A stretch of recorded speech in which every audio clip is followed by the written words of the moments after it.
हिमालय की बर्फीली चोटियों पर एक दिव्य प्रकाश जन्म लेने वाला था। राजा हिमवान और रानी मैना के महल में एक कन्या ने जन्म लिया, पार्वती। ऋषि नारद ने मुस्कुराकर कहा, यह कन्या स्वयं शिव की अर्धांगिनी बनेगी। उधर कैलाश पर विरक्त महादेव समाधि में लीन थे। सती के वियोग ने उन्हें संसार से दूर कर दिया था, पर नियति ने प्रेम की नई कहानी लिख दी थी। माता पार्वती जो प्रकृति की देवी हैं, बालिका पार्वती का मन बचपन से ही शिव में रमता था। हर प्रार्थना में, हर श्वास में केवल एक नाम, शिव। पार्वती ने संकल्प लिया, मैं शिव को ही पति रूप में स्वीकार करूंगी। महल का वैभव अब उन्हें रोक नहीं सका। उन्होंने आभूषण उतारे और त्याग का मार्ग चुना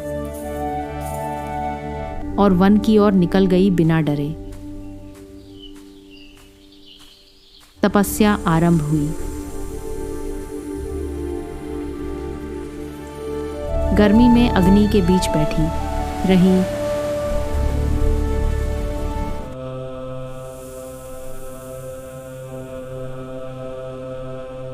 वर्षा में बिजली गिरी, पर ध्यान अडिग रहा। सर्दी में बर्फ जमी, पर विश्वास नहीं डोला। जंगल के जानवर उनकी प्रेम की तपस्या के साक्षी बने। पहले फल, फिर केवल पत्ते और फिर केवल जल, अंत में वायु ही उनका आहार बनी। एक पैर पर खड़ी, वर्षों तक तप में लीन। देवता भी चकित थे, यह कैसी शक्ति है। इंद्र ने चिंता जताई, यह तप संसार को हिला देगा। नारद बोले, यह प्रेम का तप है।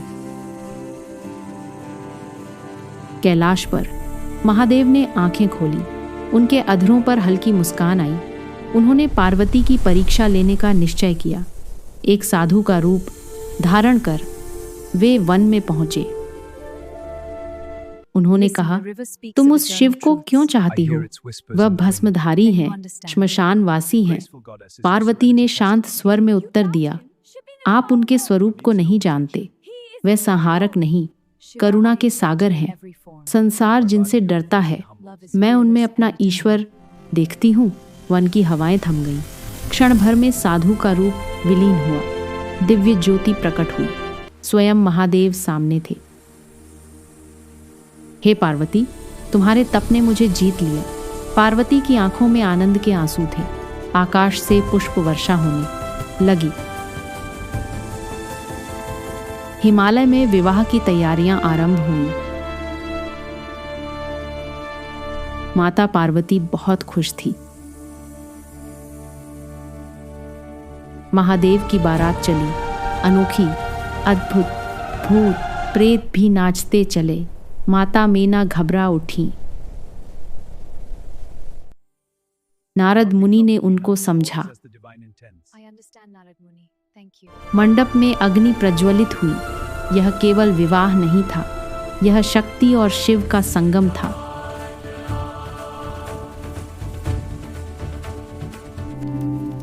शिव और पार्वती ने 7 फेरे लिए। 2 आत्माएं एक हो गईं। त्याग ने प्रेम को जन्म दिया। महादेव के साथ शक्ति विराजमान थी और तभी से जग कहता है, जहाँ शिव है वहाँ शक्ति है।